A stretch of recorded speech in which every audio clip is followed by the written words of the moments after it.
Tollywood hero, హీరోయిన్లు విజయ్ దేవరకొండ, రష్మిక మందన గత కొంతకాలంగా రిలేషన్‌షిప్‌లో ఉన్న సంగతి తెలిసిందే.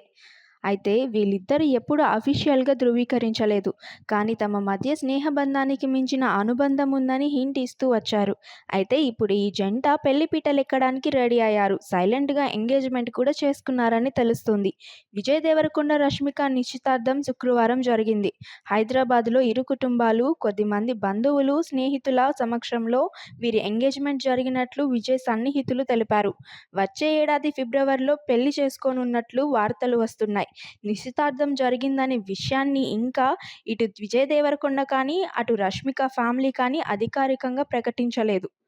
విజయ్ దేవరకొండ, రష్మిక మందన 'గీతా గోవిందం' సినిమాలో తొలిసారిగా కలిసి నటించారు. ఆ తరువాత 'డియర్ కామ్రేడ్' జంటగా నటించి హిట్ పెయిర్‌గా నిలిచారు. ఆన్ స్క్రీన్‌లో రొమాన్స్ చేసిన ఈ జంట ఆఫ్ స్క్రీన్‌లో డేటింగ్ చేస్తున్నారని కొంతకాలంగా వార్తలు వస్తున్నాయి. ఎన్ని రూమర్స్ వచ్చినా తమ బంధాన్ని అధికారికంగా ప్రకటించలేదు. తాము ఫ్రెండ్స్ మాత్రమేనని చెప్తూ వచ్చారు. ఇప్పుడు ఉన్నట్టుండి ఎంగేజ్‌మెంట్ చేసుకొని అభిమానులకు సడన్ సర్ప్రైజ్ ఇచ్చేశారు.